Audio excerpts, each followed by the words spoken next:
Okay, and hello, and welcome to the Games Monster podcast. My name is David Pstansky, and if you are listening to this, get ready, because we're going to dive into all of the Super Mario games coming out over the next few months. This is very exciting. I've always been a absolutely huge Super Mario fan, and so knowing that loads of new games, classic games, strange ideas, innovative ideas are going to be coming out soon is very exciting, and I will probably get most of them. I'm looking forward to playing all of what's coming out. So without further ado, let's jump into it. We haven't had a Nintendo Direct in ages, not a proper one anyway, like a full fat showing off all the games. There was no E3 this year, so there was no Nintendo Direct presentation that showed off loads and loads of upcoming things, and we knew that there was going to be stuff coming out.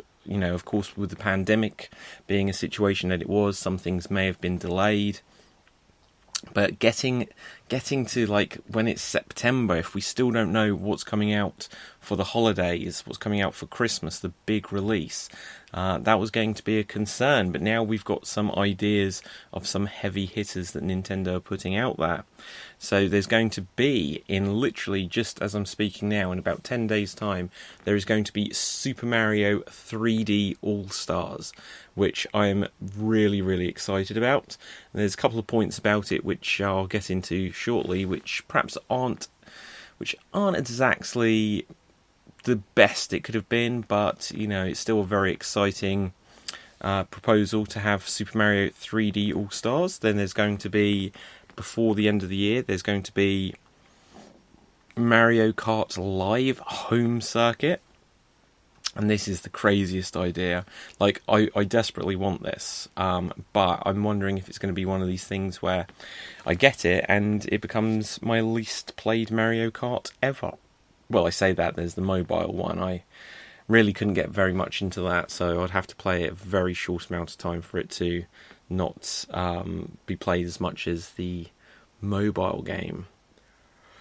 But yeah, so then next year we're going to have Super Mario 3D World, and it's going to have a Bowser expansion. Well, it is an extension, I suppose. And what else we're going to have? Oh my gosh! And the Game & Watch with Super Mario Brothers, and then there's going to be Mario 35 or Mario Battle Royale. I forget what it's called off the top of my head, but that looks incredible. So let's deep dive into all of these individually.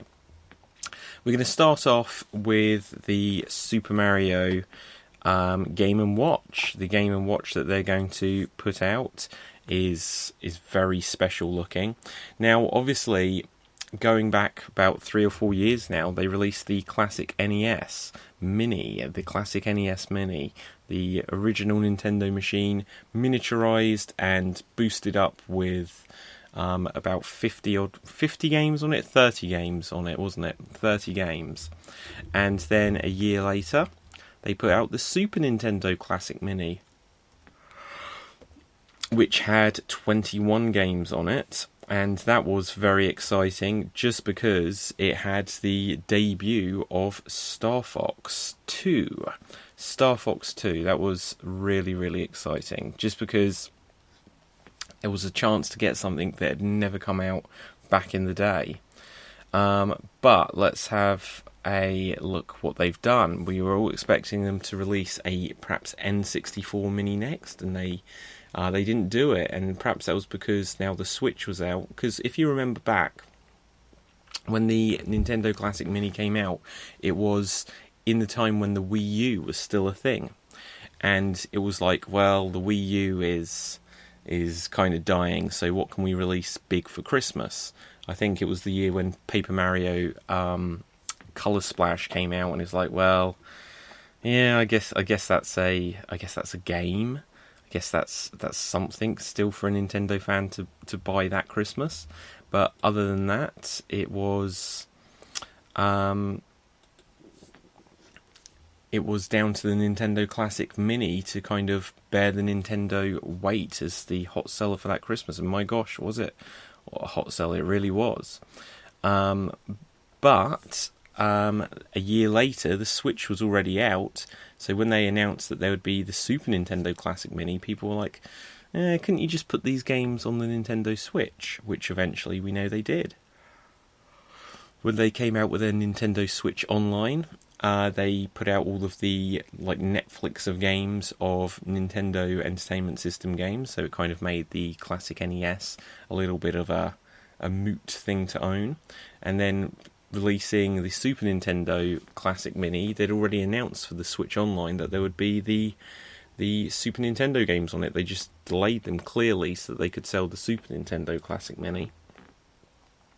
And everyone was saying, well, okay, so next year's the N64 Classic Mini, and it never happened as of yet anyway. But other people were like, well, no, shouldn't it be the Game Boy Classic Mini? Imagine if they re-released like a brick Game Boy, or something that looked like a brick Game Boy but had a rechargeable battery, perhaps the size of a Game Boy Pocket or a Game Boy Color. Wouldn't that be amazing? And they didn't do that either. So it was clearly within this same line of thinking that they thought, okay, we can probably still, like what they've announced here with the Game & Watch Super Mario Brothers, it really gives me new hope that a Game Boy Classic Mini will get released, probably in a year or two's time, because they've looked at what they've got available to them and they've said, okay, we don't need to actually release the Game Boy yet, because if the first thing we release is a Game & Watch... Now, it's surprising that they didn't just put out a Game & Watch Classic Mini, or not Classic Mini, it'd be full size, but just something that's got all of the Game & Watch games on it. Clearly, they felt like, well, people may not rush to get all of these Game & Watch games, even if they were all of them onto one device. So they looked at the technology and said, well, we can just put a Nintendo Entertainment System game on here. And they've put Super Mario Brothers and Super Mario Brothers The Lost Levels. So effectively Super Mario Brothers 1 and Super Mario Brothers 2, the Japanese version anyway, coming out onto one Game & Watch.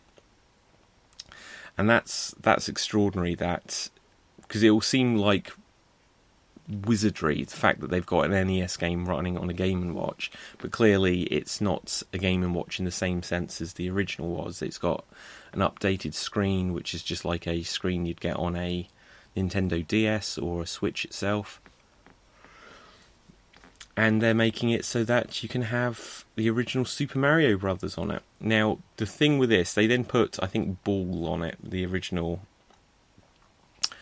Game & Watch game, so you'll be able to play it with Mario's face on it. I think they should have made it so you could still have the original face, whatever it was on there, Mr. Game & Watch, and that Mario just be a bonus option.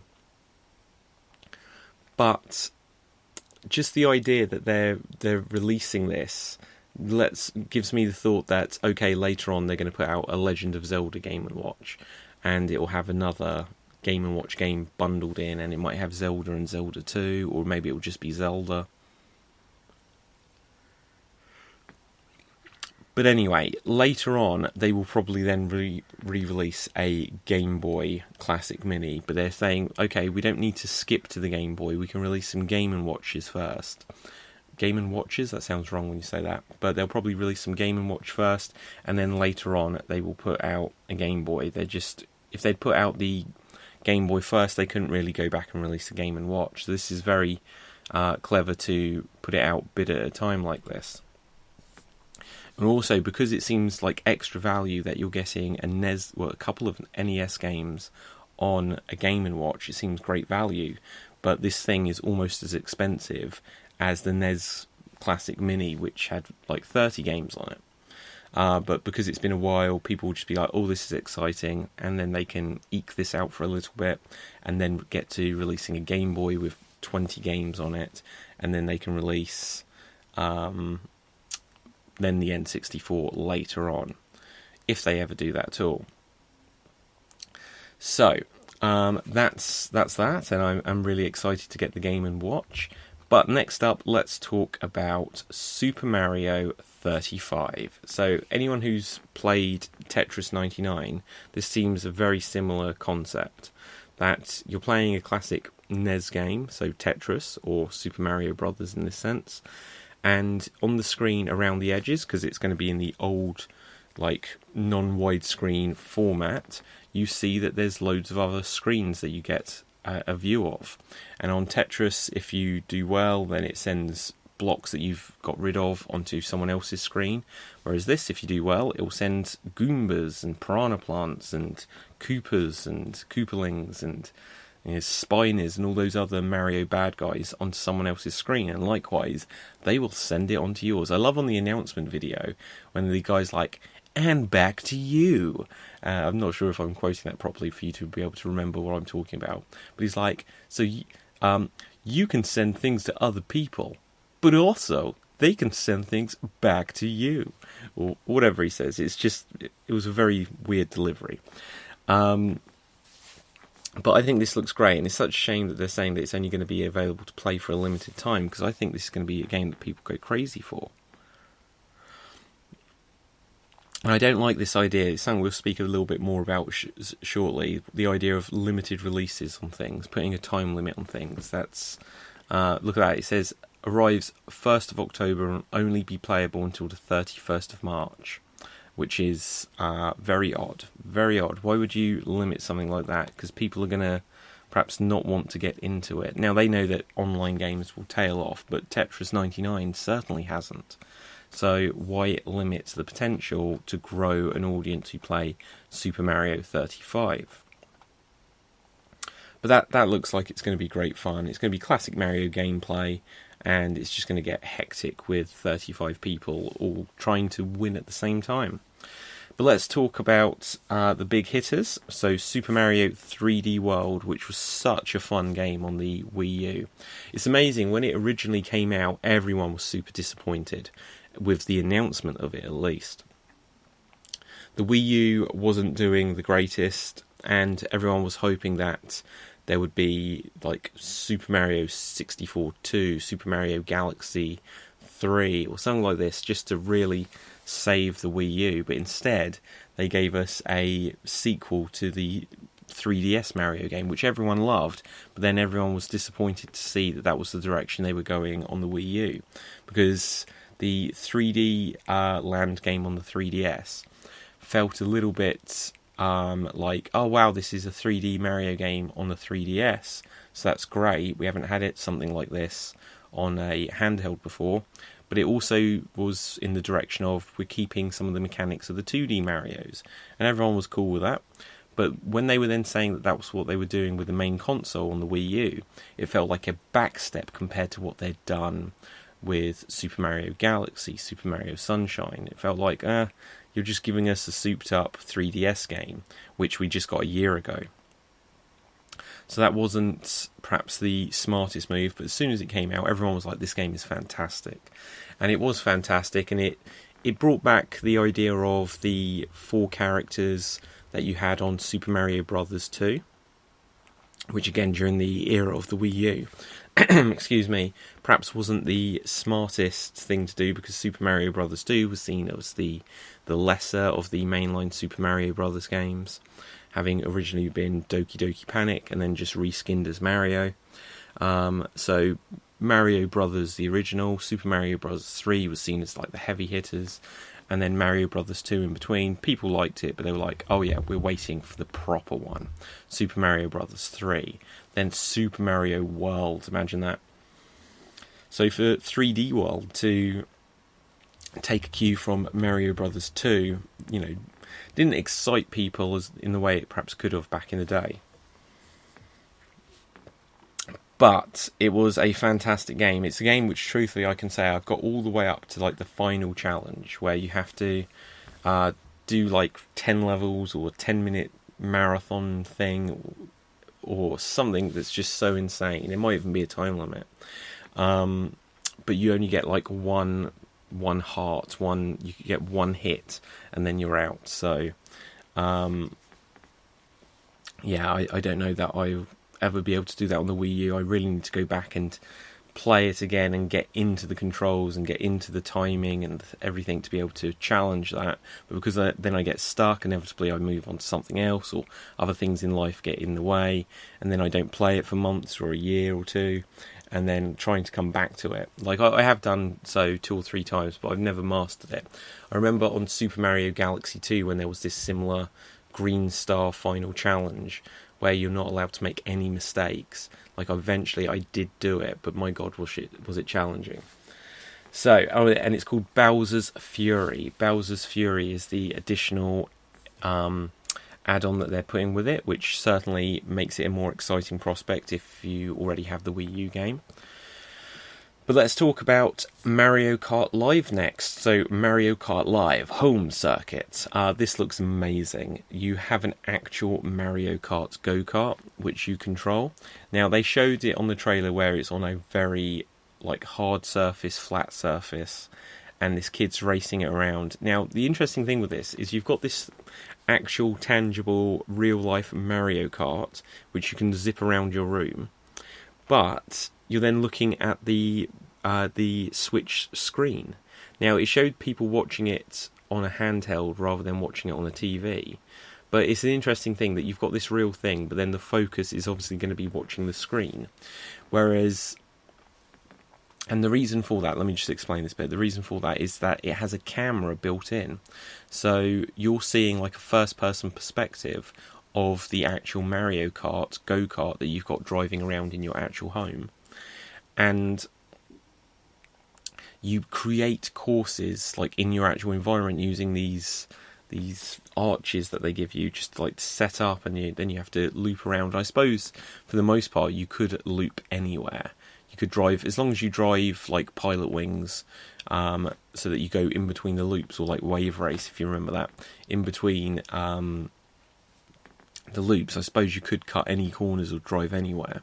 But they show it for illustrative purposes, just to say, hey, you can create your own circuits however you want. And then you'll be racing against others, and you can have a second real-world player playing as Luigi. Each of these things costs £100, which to me is very, very expensive. And it turns out that you're getting a download of the game as well. You're not getting like a cartridge. So £100 just for the cart, which obviously is like a Bluetooth thing which connects to your Switch, which has got a built-in camera and is a real go-kart, and it's definitely going to be a collectible thing.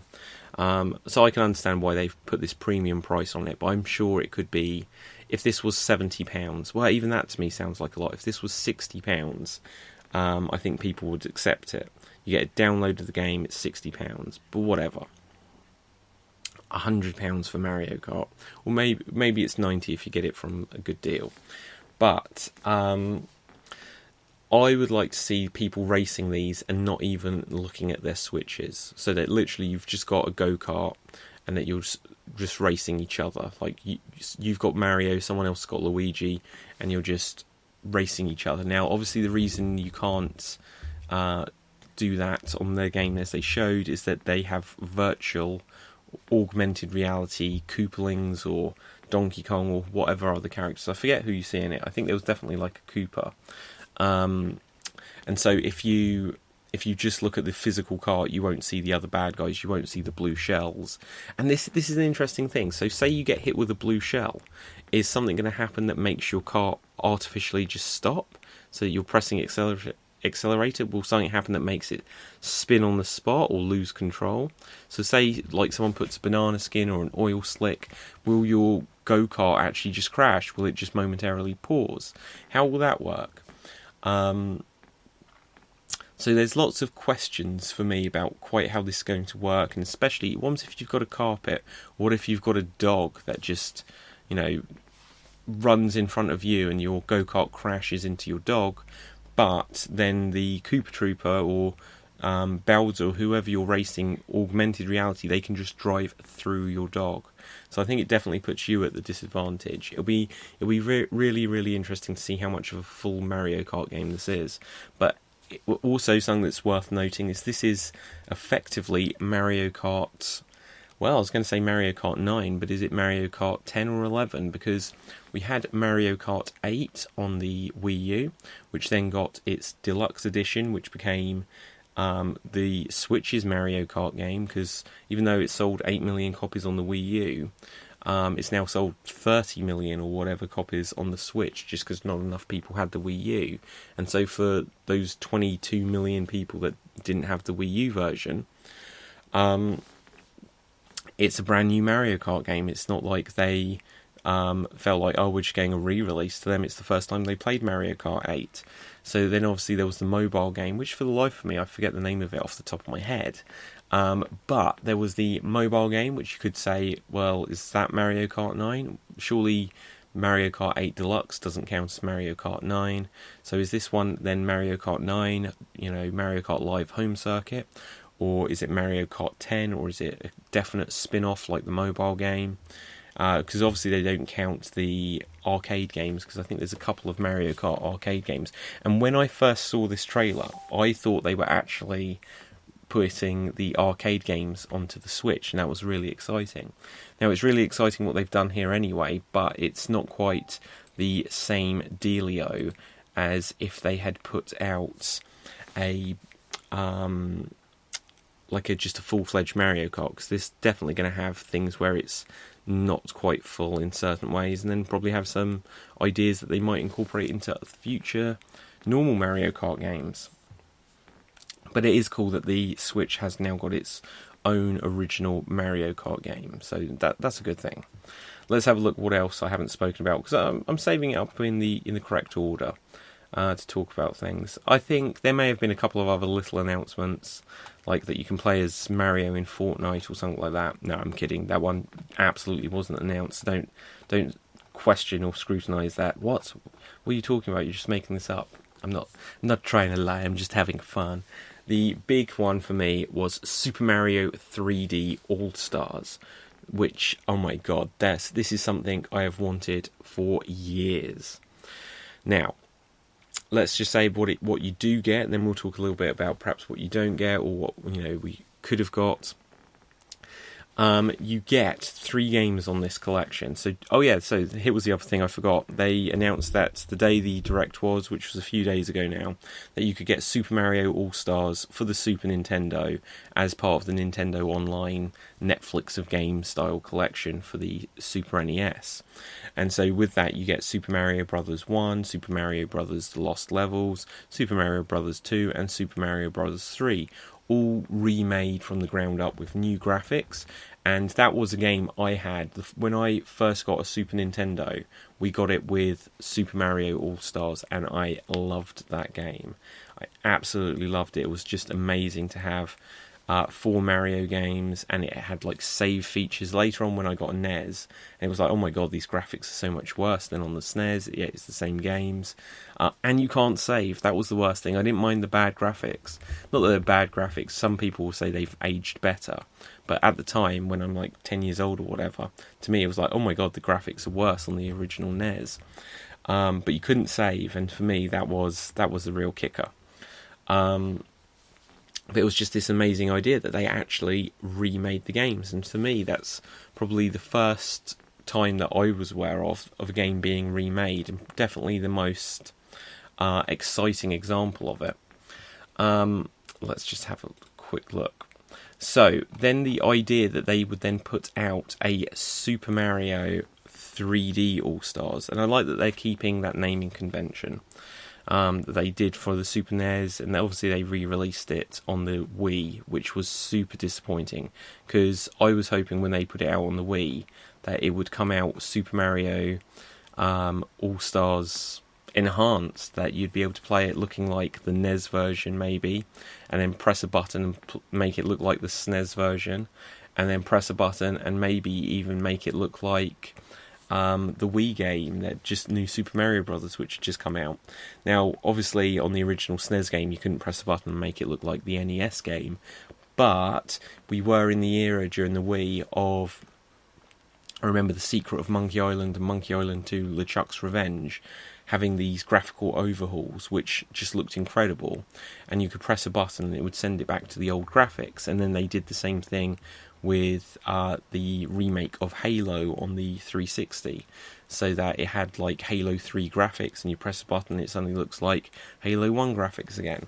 So the idea that they could have done this on these Mario games would have been amazing.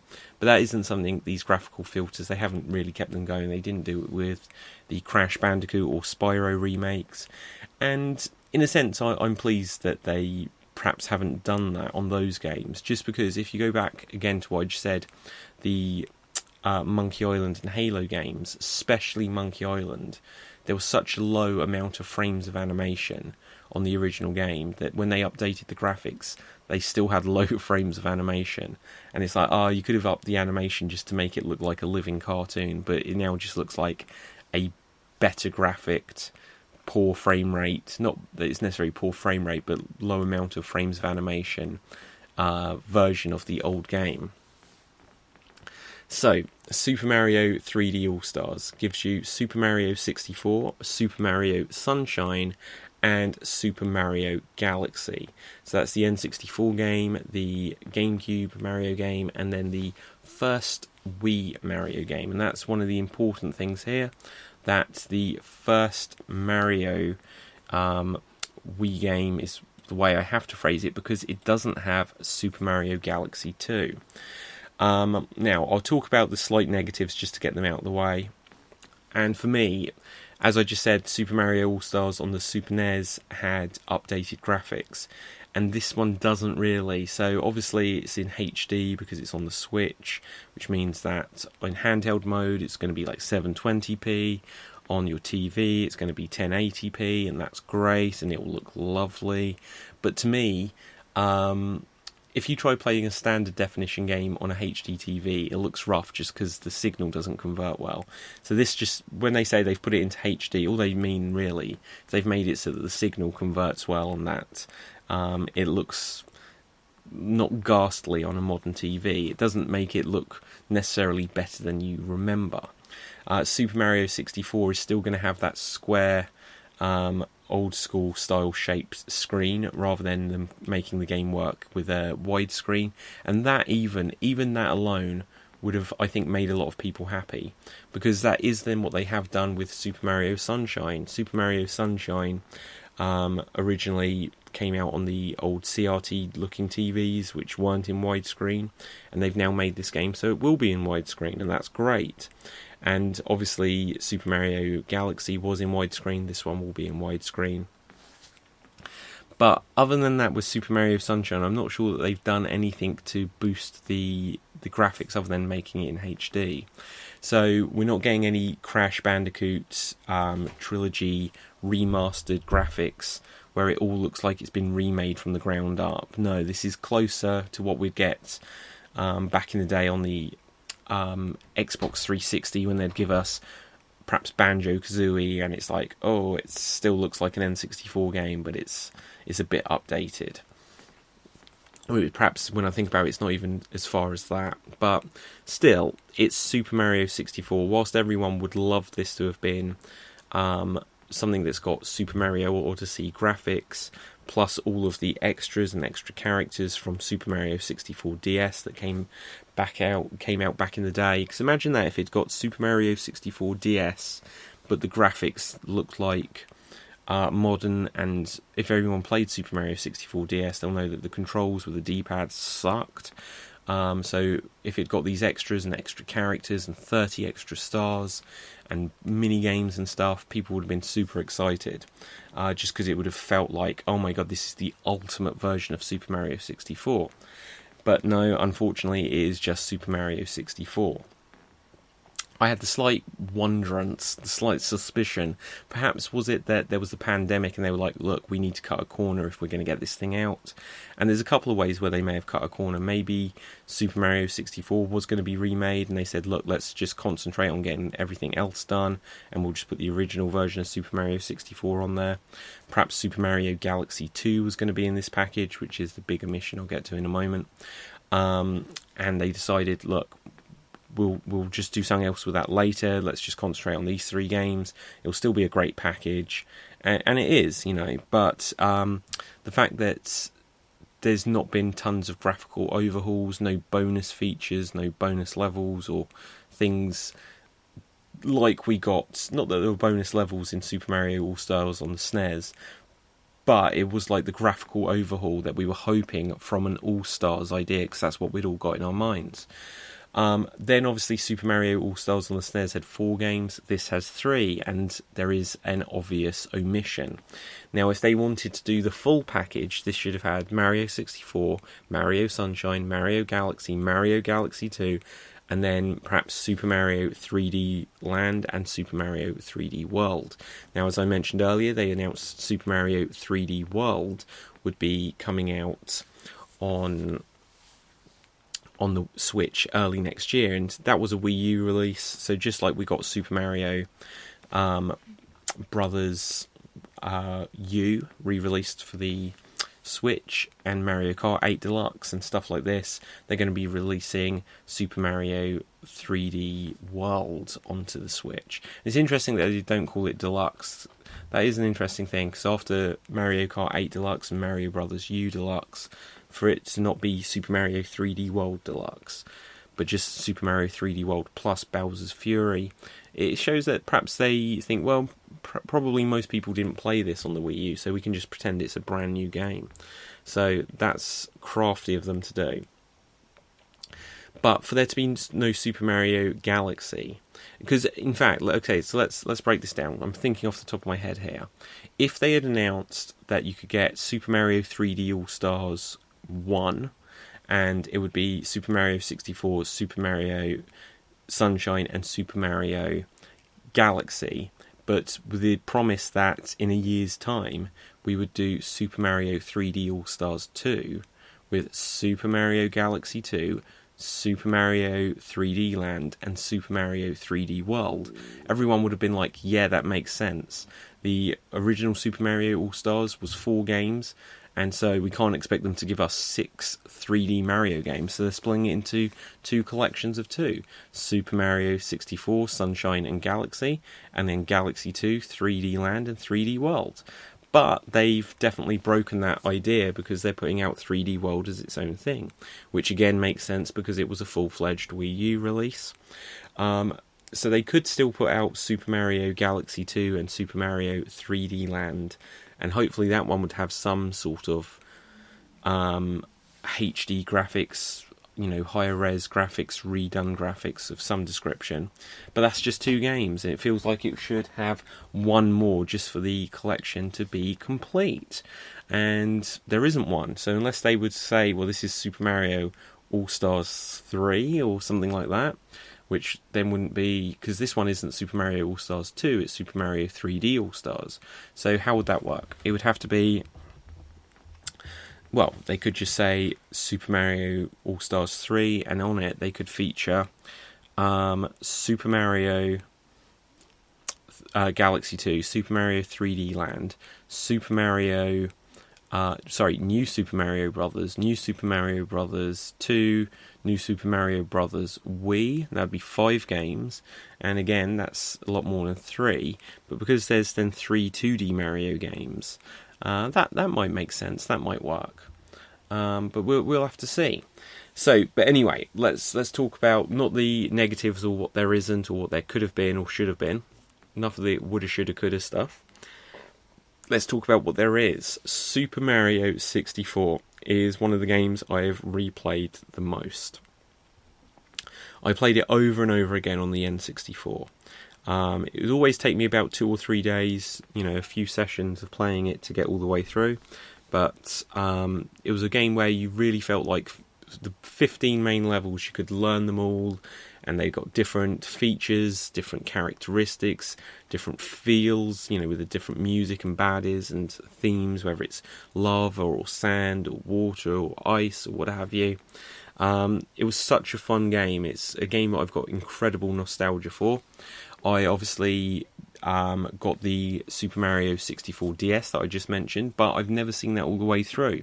And one of the reasons I've never seen it all the way through is that, once again, as life gets in the way, perhaps you don't come back to it constantly, and that one has a little bit of a broken feature where you can't tell of the 30 new stars which ones you have or haven't got, because they're like 30 extra stars on the game, and they're hidden, and it's like, okay, I can't remember which ones I have got, which ones I haven't got. I think I'm remembering this right, but I've never gone all the way through, is the point.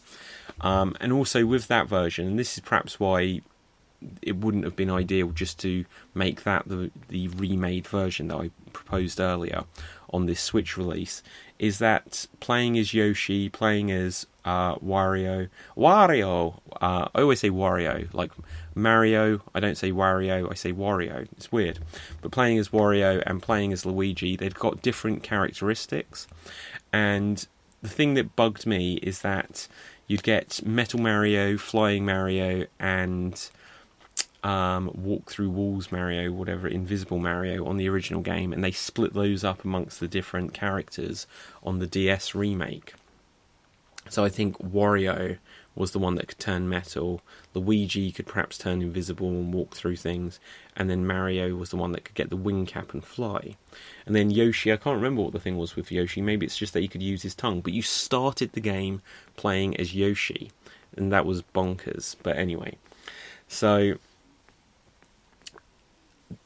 they're putting Super Mario 64, which, like I said, came out on the DS, like I just described, and then they did re-release it on the Wii and the Wii U on the Virtual Console, and I had it on all of these, so I've had the game 4 times over, and it's crazy to think that they're just putting it out exactly the same again, and I get why they'd do it, especially conspiracy theories, pandemic or whatever. Maybe there is somewhere out there a half-finished, updated graphics version. They're like, yeah, we can just re-release this on the Switch 2 or the Switch Pro.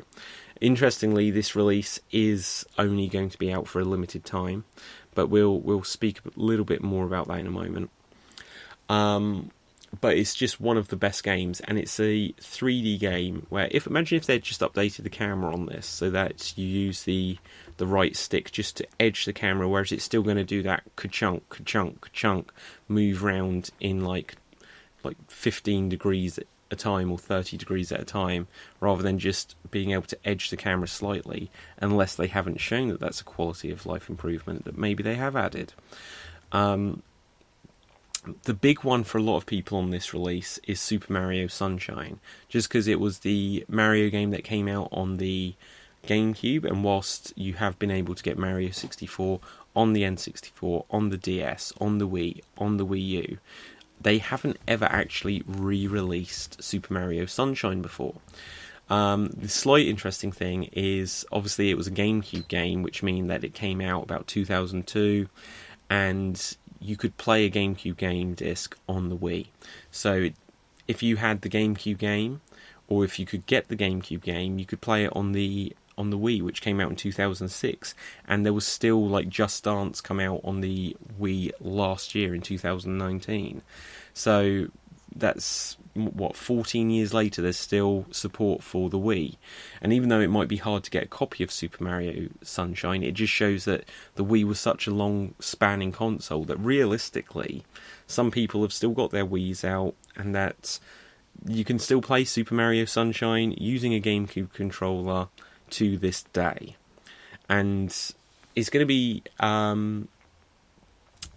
interesting just to see, because the GameCube obviously had its unique controller, which had got the analog shoulder buttons, which was used for operating the water shooter called Flood in the game, which changed the degree of how much water you were shooting. Now, on the Wii U and the Switch, they have made it so that you can use GameCube controllers, and you could use the GameCube controllers on the Wii. So the GameCube controllers, once again, it's never gone away. They didn't make it so that you could play GameCube games on the Wii U, and everyone felt that was a bit mean-spirited of them.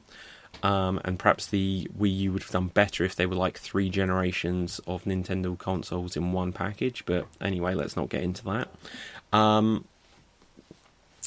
But it'll be interesting to find out how the controls work on Super Mario Sunshine on the Switch. But still, for a lot of people, this is the big deal of getting this collection, because obviously on the Wii there was Super Mario Galaxy, which you could then play and I think even download on the Wii U. So it's like, okay, Super Mario Galaxy, got it on the Wii, you could download it on the Wii U or play it on the Wii U, and now you can get it and download it on the Switch. So it's 3 consoles in a row, and there it is. Interesting, Super Mario 64, it came out on the N64, then it was on the DS, which was the time period equivalent of the GameCube, but it didn't obviously come out on the GameCube, so it skips that. But then you've been able to download it on the Wii U, and now Switch since, so it comes out every generation. You've been able to download Super Mario Galaxy every generation, so it is, even though I just explained how you can get Super Mario Sunshine for the Wii and still play it to this day, because Wii's are still supported to some degree, you've not been able to officially buy it in the shops or download Super Mario Sunshine since the days of the GameCube. So that's the big one, and it's going to have the widescreen mode, so it's going to have that updated graphics wise. Now for me, Super Mario Sunshine wasn't as good as Super Mario 64. There was good things about it. I didn't like that it was sunshine in theme, and so everything felt like a tropical island. It felt less variety than Lava Land, than Ice World, than Sand World and stuff like this that you got on the N64 game, because it felt a lot of tropical islands, and there may have been some volcano level or a frozen over thing, but still thematically it was all quite sunshiny, understandable from the title. It was interesting that they didn't just have like 100 coins per level. I think they changed things up a little bit, like, or maybe they didn't. Maybe I remember on Banjo-Kazooie they went from getting 100 musical notes to you get one musical note that represents 5 or 10 or something like that. And in my head they did a similar thing on Super Mario Sunshine, where there wasn't quite the same interest in collecting the coins throughout the levels, which always really got me excited on Super Mario 64, because it really meant you had to explore every level. So yeah, but otherwise I think it was quite similar in that there was 6 or 7 or 8 stars per level, and having Flood did change up the gameplay, just like on Super Mario Galaxy, which I'll get to in a second. Having the characters stuck to the world and walking around with the gravity change just meant that it didn't play exactly like Mario 64, and nor did Super Mario Sunshine, where you'd have Flood, because it would mean that you'd constantly be hovering and levitating. So it'd be like the difference between playing Sonic and then playing Tails or Knuckles, where Knuckles can glide through the air and Tails can fly for a little bit and like float. So it just changed your approach to the platforming. And then there'd suddenly be these really tough levels where you wouldn't have Flood and you'd just have to jump about, and they felt super hard just because you'd got used to using Flood. It's going to be really interesting playing this again after all this time, because I have only ever played this game all the way through once. So that's going to be very interesting, and I'm very excited to do that. But I know for a fact, as soon as I get it, the first thing I'm going to do is play Super Mario 64. Whether I go all the way through it, I'll probably play, I should imagine, and this is just a guess, maybe I'll make it a self-fulfilling prophecy. I just suddenly thought, how long have I got left on this?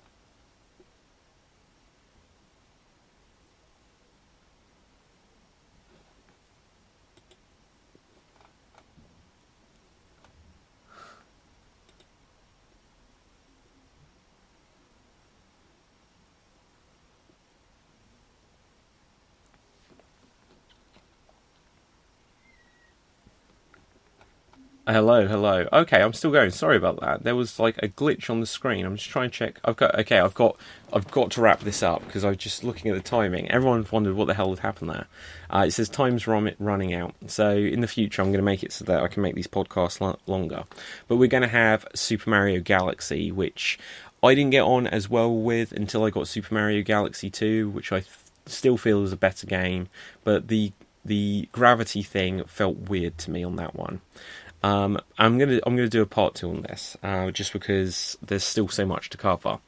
But Super Mario 3D All Stars, Mario Kart Live Home Edition, or whatever it is, they're all coming out. So they're all super exciting. So I've got 40 seconds left just to wrap this up because of the silly time limits on the podcast at this level.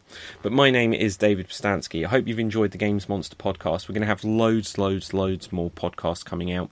If you like improv comedy, do check out the Extreme Improv podcasts. There's the Radio Rumble, there's the Skill Show, and there's the Chat Show. Should have a new one of those. There's the Pro Wrestling podcast we do, which is the Super Kick Mania Pro Wrestling podcast, and the Mega Movie podcast. All of these These are available from all of the major podcast platforms. Check out our website, www.extremeimprov.co.uk, for the links to all of them. And for now, I will say ta-ra. Bye, everyone.